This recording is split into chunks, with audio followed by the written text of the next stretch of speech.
Okay, here we are. We're going to set up a key in the local IBM Cryptographic Keystore for this encryption product for a Core I Inc.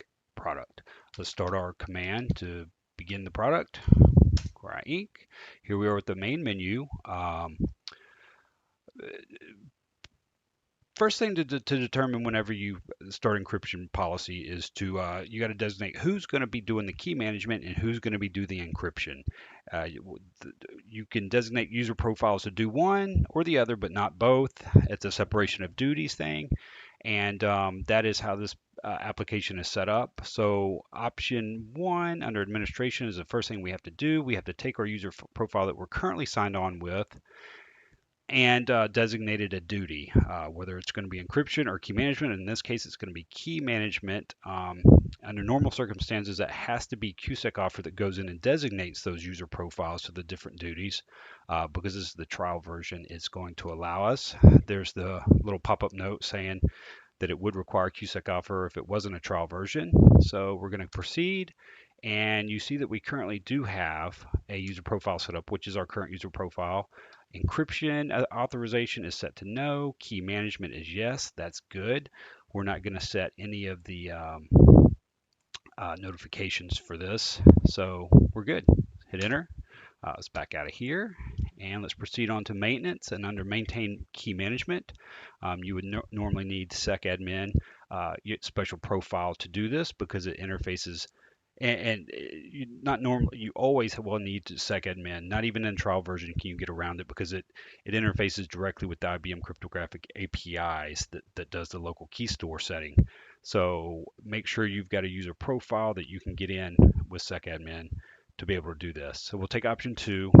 What we've got set up already is a key that we're going to leave in place. Right now, we're not going to mess with that, but what you do here is you come in, you hit F6, and we have some defaults set up for this. And you're normally going to install this product to a Core I Inc. Library. So you will keep that as the library where you keep this key store entry.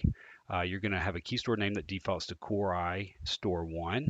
And then our labels is going to be Core I Inc. with the XX placeholder. And that's normally just going to start at sequence number 01. And then from there, you specify your key string, which is literally going to be the value that's generated into a key, and it can be anything you want. So put whatever you want in there. You hit enter here. It's going to create a star AES type key in a bin format. We're not going to hit enter here because we want to use the key that's already there. This is for examples, but so let's hit F3 or F12 back, and we will see that this is the key that's already set up that reflects the defaults we just went over. Core I Inc. Lib, and then we got the Core I Store 1 key store. And under that, we have a sequence number of 05.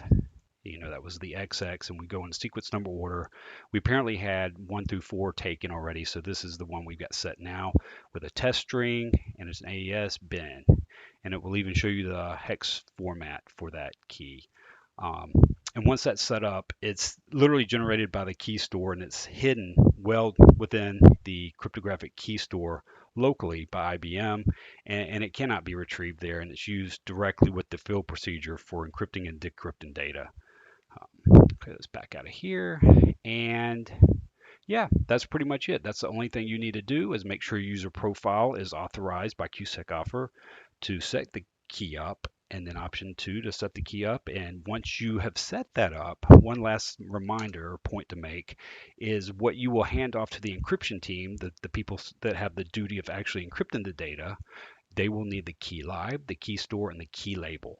That's all they will need to specify for the field procedure, which is going to link to the key that's generated into the key store for their field procedure to do the encrypting and decrypting of data. So just make a note that after you set this up, you pass that along to the encryption team or whoever's authorized to do that, and off they go, and they can encrypt the data with the current key. In the next session, we will cover using this key and using it to encrypt and decrypt data.